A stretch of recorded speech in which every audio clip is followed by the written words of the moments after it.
one.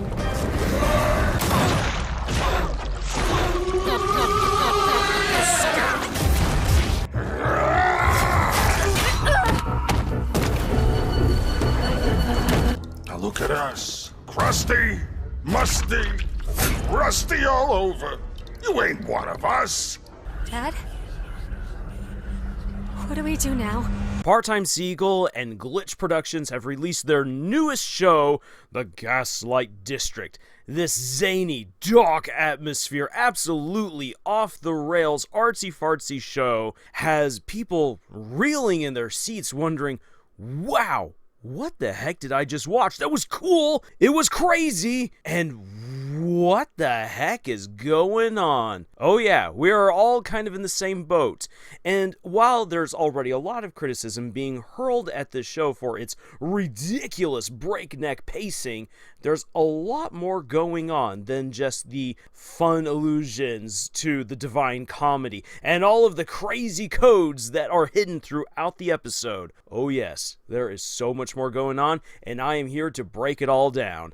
Hi there everyone, Lars here from Camille's Harem, not just a podcast for novice writers by novice writers, but also a YouTube channel by novice writers for novice writers, because writing is an adventure, it's more fun with friends. Now before I go much further into this video, I just want to say this, and this is something I normally say for the end of my videos, but I'm going to say it here. Please share this video out. Please comment on it. Please help get the word of the Gaslight District out there to far more people. The reason why is because this show, due to its zany, very dark nature, is not going to be heavily promoted by the powers that be over at YouTube. Yes, even for darling Glitch Productions. And furthermore, this is a show that has caused a kind of split amongst the Glitch fans, where they're not sure how to regard this particular piece, this particular story. Because while they can tell that it was made with all the love and attention that Glitch could provide, it's a very different story from The Amazing Digital Circus or Murder Drones,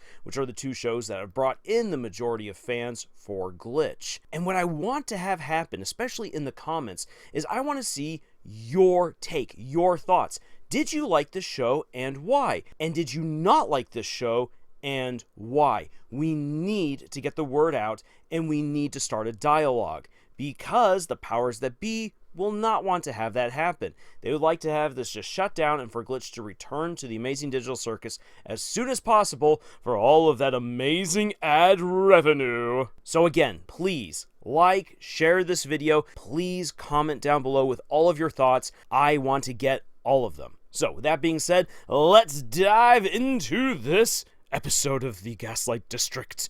First of all, I just need to say this. The Gaslight District is effectively the answer to what if Quentin Tarantino directed an indie cartoon. That is what this show is. This show employs all of the artsy-fartsy whatnot. If you're wondering why the pacing is so crazy, it's not only because there's so much of the story that needs to be covered, but because there is so much characterization and world building thrown into this episode that honestly most other storytellers and most other television show makers or even movie makers would take an hour to convey what is done in 20 minutes. That's why the pacing is absolutely off the rails. Now, for those of you who don't know, the Gaslight District is an absolutely bonkers post-apocalyptic story where what remains of humanity has been cursed with immortality. Not that they really mind, they seem to be absolutely loving life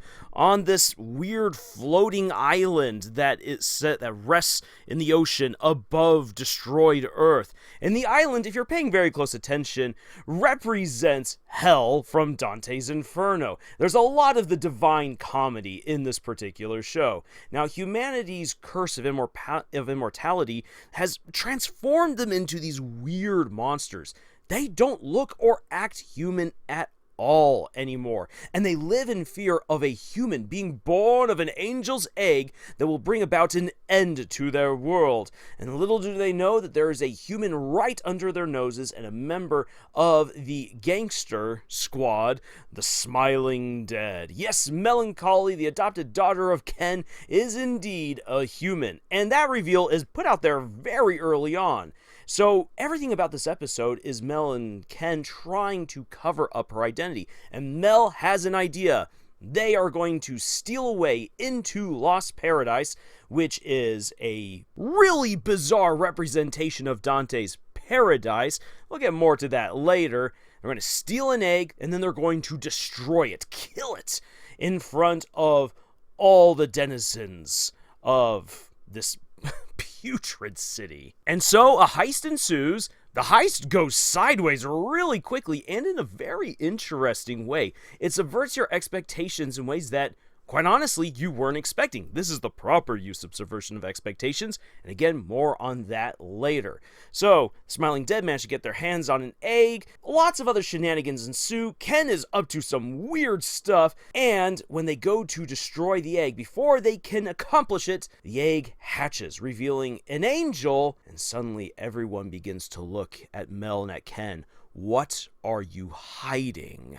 And Mel now has to very much fear for her life as the one human, and the one human who is not cursed with immortality. Now, let me already address one of the big criticisms for the Gaslight District right off the bat: the insane pacing. The insane pacing is there to cover all kinds of information. There's so much world building, characterization, plot progression, twists and turns, all packed into just over 20 minutes. The pacing has to be ridiculously off the charts. Now then, this is where you could very easily lose the audience because you're covering so much information so quickly. This is a show that wants you to watch it multiple times so that way you get everything. And this is where the artsy-fartsiness comes into play, because it's trying to balance out that ridiculous pacing with a bunch of scenes and moments and background stuff that will reward you for rewinding and watching it again. For instance, the codes! There are so many codes throughout this entire show, it is insane. This takes Gravity Falls and the Owl House to a whole new level. And what I really like about this is that the codes already give us tons of very valuable information about what the hey is going on in the background, but also it shows us that the codes, the very writing surrounding the Black Hand, the curse that has given humans their immortality, has become a part of their everyday life. All of these codes are known to everyone that is seeing them.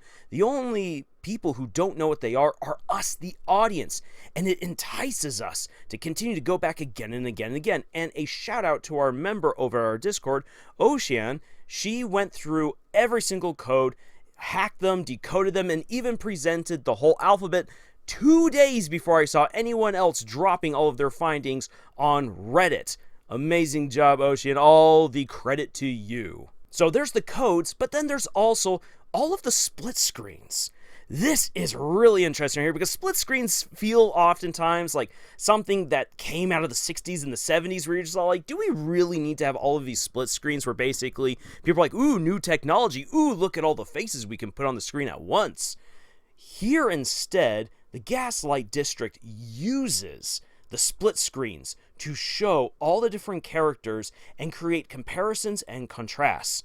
This is something that I need to highlight right here because comparisons show the similarities and the contrasts, of course, show the differences. And at the beginning of the episode, we see all of the Smiling Dead absolutely devoid of humanity in any kind of way as they're hunting down their own dishwasher to murder him because he's learned that Mel is human.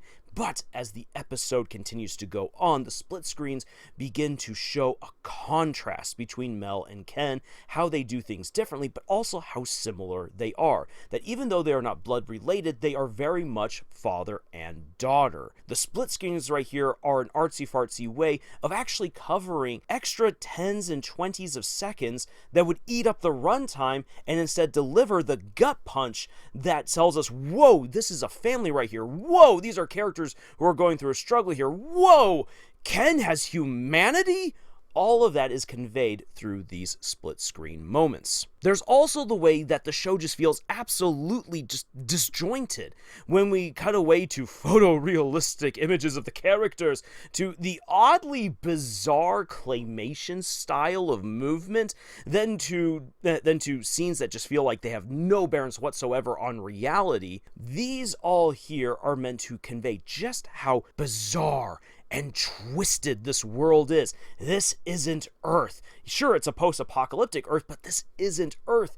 This is a hell. This is a living hell of a place.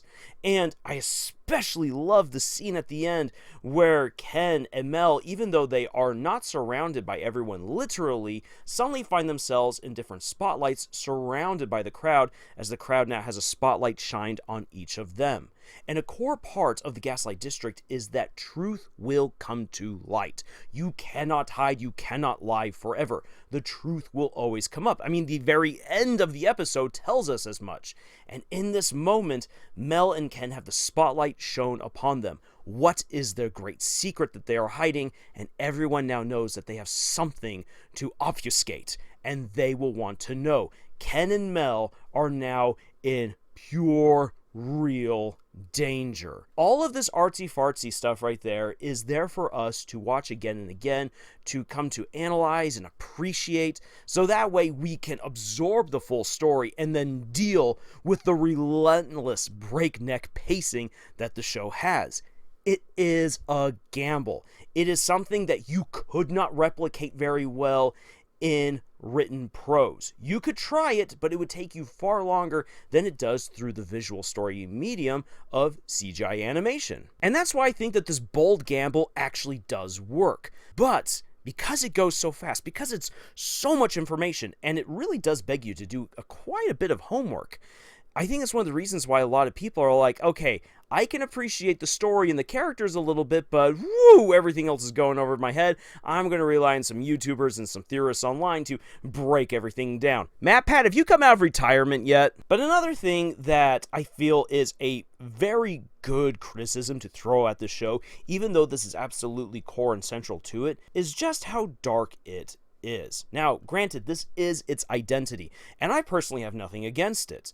But for so many people who've gotten used to murder drones, which, albeit dark and gory at times, normally plays up kind of the fun and the awkward teenage romance, and the amazing digital circus, which covers up its existential dread and crisis with some really fun characters and their banter. When we then come to the Gaslight District, it hits you completely different. The banter is way darker and grimmer. When you look at these characters, they're just so unappealing in so many ways, and that's really part of the aesthetic. The world itself seems completely irredeemable. It's just so dark and demented. And again, that's what the story wants to be, and kudos to it. I'm here for it. But for the audience that Glitch Productions has cultivated, it's a little off-putting to quite a few of them. Now, if you're one of those people, feel free to say that in the comments. And for those of you who liked it, please don't bother them. Instead, engage with a good, polite discussion. So that way we can better understand each other and why we like what we do and why we don't like what we don't. Now, let's get to something that I've personally enjoyed.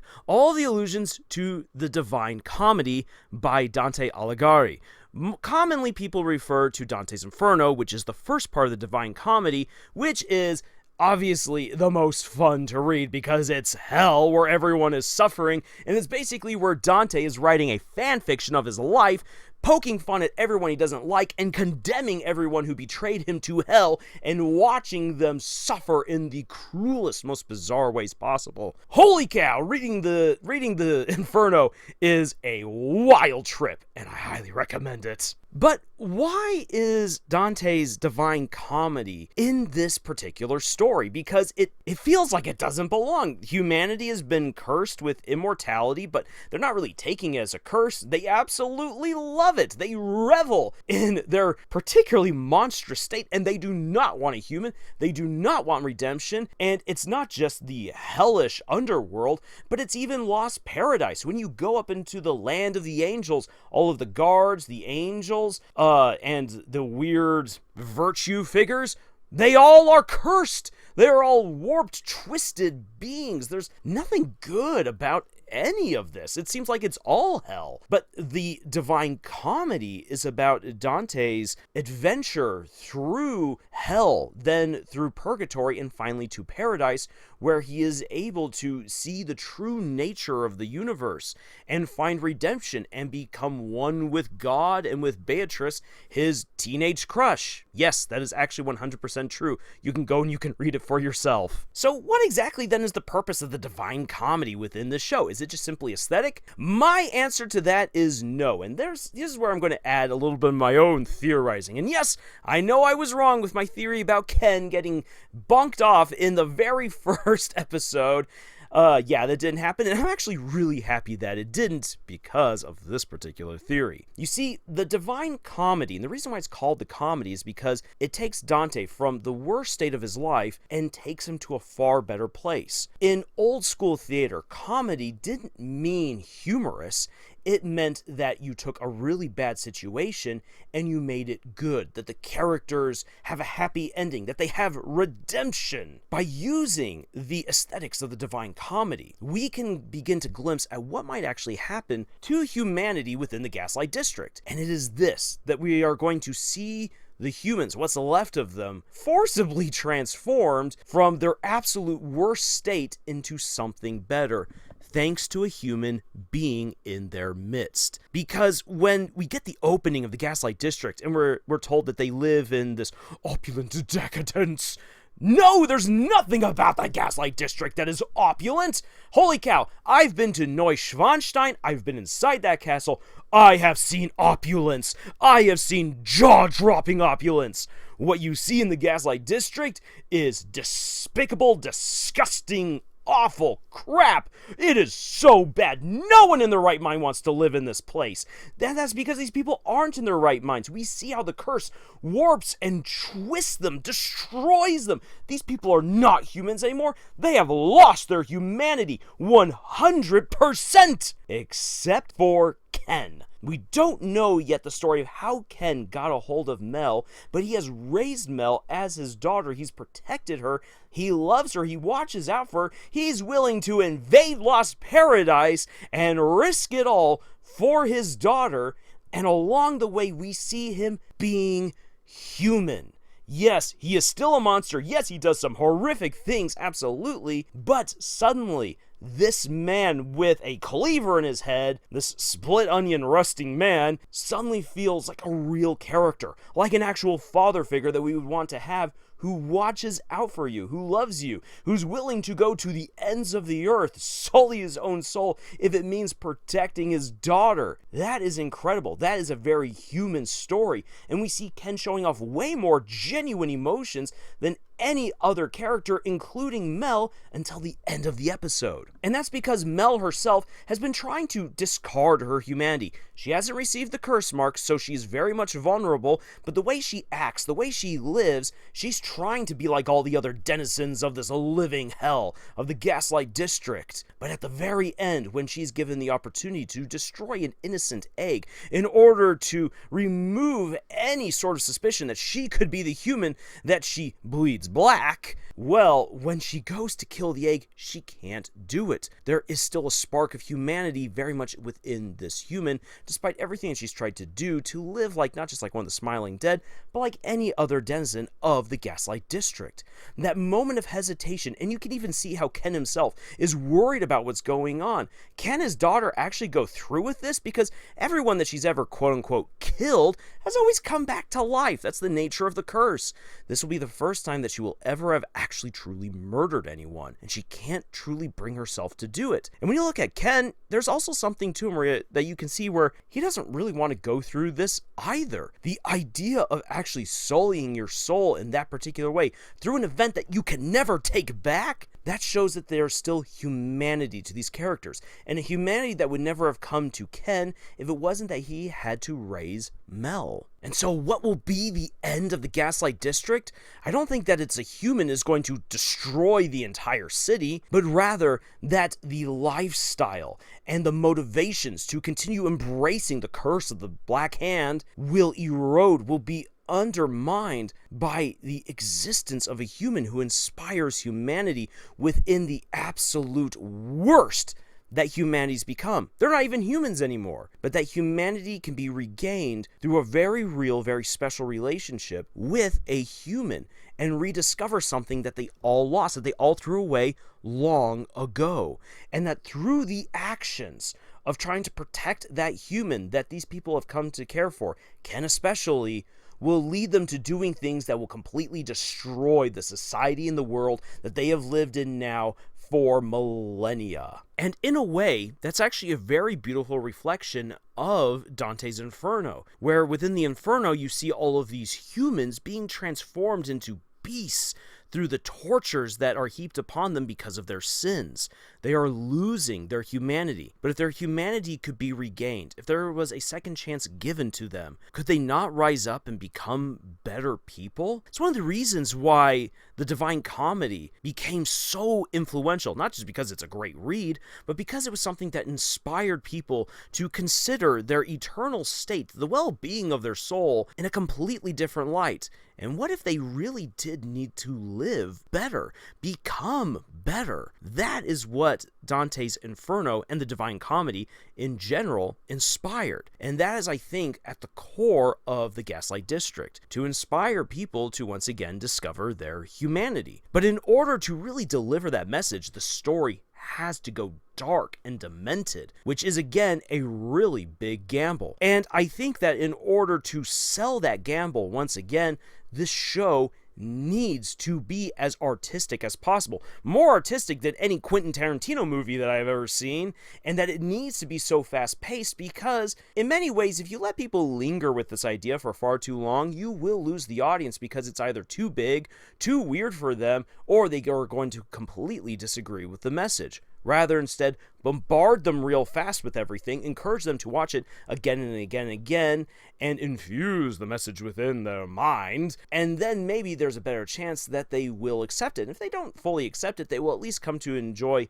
the characters and the world that you've created and all of the mysteries, so that way there's a chance that you can hold on to your audience as long as possible. The first episode of the Gaslight District is an incredible hook, a barbed hook, and it's one that I think we're going to be talking about still for a very long time, especially once we have the chance to see the second episode. And if there's any good writing advice that I can actually pull out of this episode, beyond just simply breaking down, analyzing it, is this: you better beware of what happens in episode 2. And I say this not necessarily to the audience, but to the creators, because you have set the tone. Not just the atmosphere. The atmosphere of the story is dark and demented, but the tone. You have set the tone of the story, that it's fast-paced, it's bonkers, it's insanely dark, with really ridiculous characters, with a beating heart of humanity at its very center, loaded with tons of twists and turns and puzzles and mysteries. If the Gaslight District, at any point after this, lets up off the gas, it risks falling apart. And that's one of the great troubles that I could foresee with the show going forward, is that it needs to keep up the pace. If the pace slackens, it could derail the entire story and lose a lot of people because they'll lose interest after they've been promised already something so zany. So Part-Time Seagull and Glitch Productions are really going to have to keep the pedal to the metal, balls to the walls for the Gaslight District for every single episode. That doesn't mean that the episodes kind of in between or in special moments can't slow down and let us mull things over a little bit. You'll definitely need to do that, otherwise it's just way too fast. And even in this episode, we got those slow down moments. Like when we were back over at the butcher's shop. Yeah, we got plenty of time to slow down and get to know the characters, but it was still pretty quick. And they're going to have to continue to follow through with that particular formula. Again, if they don't, people are going to wonder, well, what the heck are you doing? Why was this episode so fast when you could have just slowed things down? It would have been so much more digestible. And when people begin to question what they're viewing and why they're viewing it in a wonky story like the Gaslight District, you will lose your audience. So once you have chosen your general pacing and your general atmosphere and tone for your story, you need to stick to it. Otherwise, you will lose your audience. So, with all of that being said, again, please get the word of the Gaslight District out there to as many people as possible. Again, I also want to hear your thoughts, your critique, your analysis, whether you did or didn't like this show in the comments. I'm really excited for the discussions that we will have. And until the next video, y'all, please reconsider possibly engaging with any weird curse that grants you immortality, because you might not like that particular bargain. So read the fine print. And until the next video, y'all, choose.